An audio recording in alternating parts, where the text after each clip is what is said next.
Hey everyone, this is Krista with Magnolia Ridge Farm and Gardens, and today I'm doing a review from the Every Bit Counts Challenge for the past 2 weeks. We are into our third week of August, so I thought I would just go ahead and do a quick video and catch up. So we started August off with corn and squash from the farm, and so while I was doing this, my daughter was helping me cut up a lot of the corn, or a lot of the squash, and I was canning corn on different days. I also, during this time period, cooked a large turkey leg that had been taking up room in the downstairs freezer, and I kept trying to move it around, and it was just such an awkward frozen hunk of meat. So I ended up cooking that and making a big thing of turkey salad that we ate on for several days. So I went ahead and made broth. I love turkey broth. In my opinion, it is the best. So I went ahead and made broth from the bones of that turkey leg. And then while the canner was going with the broth, I started a simple ricotta style cheese to clear out some goat milk from the fridge. This is the first cheese I made from our goat milk. And then I went back to the farm and took my large auto extractor to help my dad out for removing his honey, or pulling his honey for this year. And then my son and I went in the cornfield and pulled more corn. Plus we've harvested his bed of potatoes that he had planted. So I will be canning those. Okay, I am in my kitchen and I am attempting something. I am attempting to make this giant pot of goat's milk into ricotta cheese. Now, I have made ricotta cheese one time so far to try it out and got it to where I liked it, but I have a mess in my refrigerator. So instead of doing it in a 6-quart, I decided to go for the big pot and do it 12 quarts at a time. So I've got it on low because I need to go feed my animals. So what I'm going to do is have my daughter come stir it now and then. I've got dinner in the oven. I've washed up my jars. And over here, I know I have vegetables on the floor. It happens. This is where I have processed some sample cheese already. So this, I did what's called homestead cheese, where you leave it out for 48 hours and it naturally separates. Honestly, I thought it was going to smell like curdled cheese, but it doesn't. It smells fine. So this is the way that produced, and you can see it has a different color to it. It's more yellowy, creamy.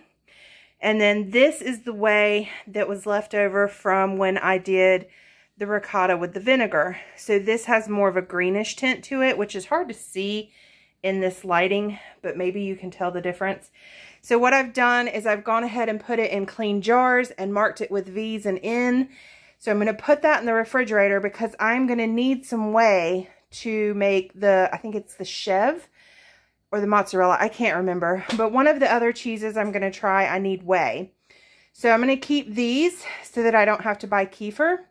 I'm going to go ahead and salt this and put it away. And then when I come back from doing the animals, I'm going to finish up dinner and finish this giant pot of cheese so that it can set and curdle while we eat dinner. And then I can press it and put it in the refrigerator to set overnight. So I'm going to show y'all some real life right now. Produce, eggs, milking stuff, corn, more milk.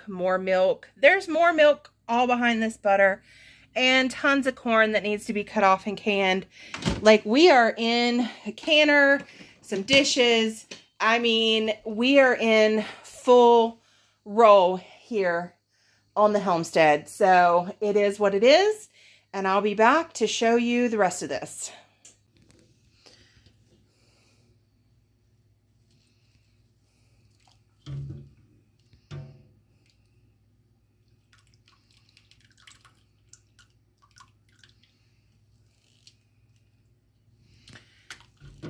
I finally got our milk up to temperature. It took like an hour or two to not scald it. So now, because this pot is so big and I want to save the whey as much as possible, I am scooping the curds out. I know I don't have good light over here. It's like 10:30 at night and I don't have a light over my sink anymore. So I'm going to do this by batch and then pour the rest in here. And I twist, and be careful because it's still really hot. But depending on how much of the liquid you want to get out, you can keep twisting and twisting down.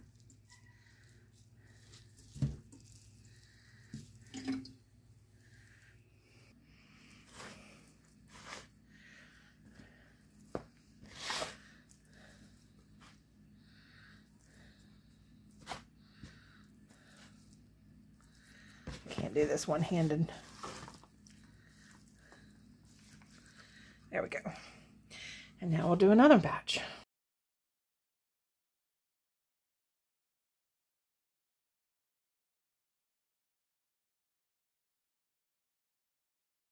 Okay, so this is how much we got. It's it's a pretty big bowl. And I have added some Cheesemaker's sea salt to it to taste. And then this is how much we got. It's probably about 2.5 gallons because that's a 5-gallon bucket. So I will take that out to the garden. So now I'm going to put some of this in here and we'll go from there. Okay, so I ended up with 2 of these cute little heart ones. And then this big block one.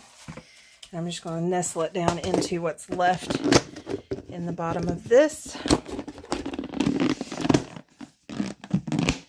that I can put it in the fridge. All right, here we go with another preservation project for this week. This whole stack is tomatoes. So we got these crates. A store up near my mom's work was throwing them out. Produce came in on them. And so she stopped and got them. So we have a bunch of these. So they have come in so handy this year because there's airflow in them.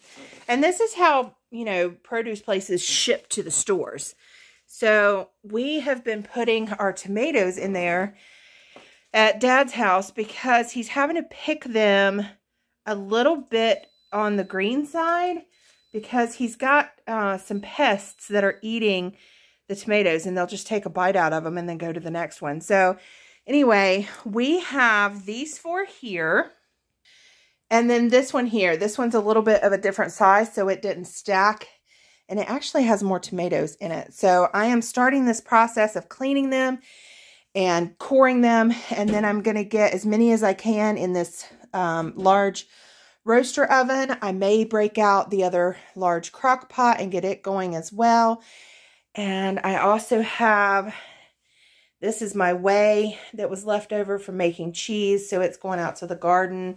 This is my chicken scrap bucket, but I also have tomatoes down in this bucket and some squash, and let's see, over here I have a little one, and then down here I have stuff. So we're going to get this mama going with some Homestead spaghetti sauce, which is my favorite way to can spaghetti sauce. So I just made myself a cup of coffee, and we're going to get going on this preservation project.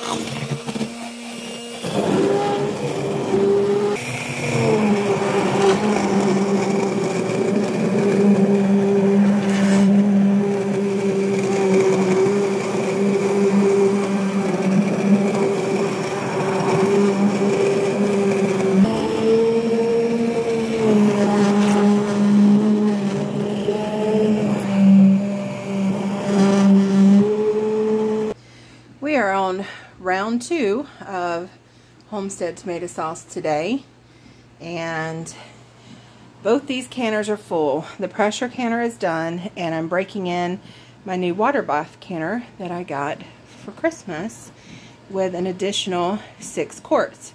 So in total, we got 13 quarts of spaghetti sauce from this roaster oven. So we are about to fill this thing up again and let it cook on a little bit higher temperature than we did last night, because last night I left it to cook through the night, but today I need to can by like 10 o'clock tonight. So I will get, we'll roast them a little bit higher so they can get done in like 3 or 4 hours. So anyway, here we go again. Round 2. Here we go.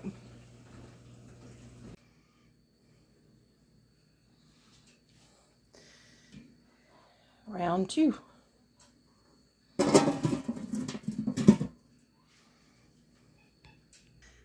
This is what round 1 is looking like.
So in total, we did 19 packages of squash and zucchini for the freezer, 25 quarts of milk processed, 27 quarts of Homestead spaghetti sauce, 14 quarts of cream corn, and 18 pints of cut corn in the past 2 weeks. So some of those projects kind of ran over 2 days because I was dealing with quite a bit of a quantity, not the little bits, but hey, I am super proud of what we accomplished. So thanks for watching, and I'll see you in the next video. Thanks, guys.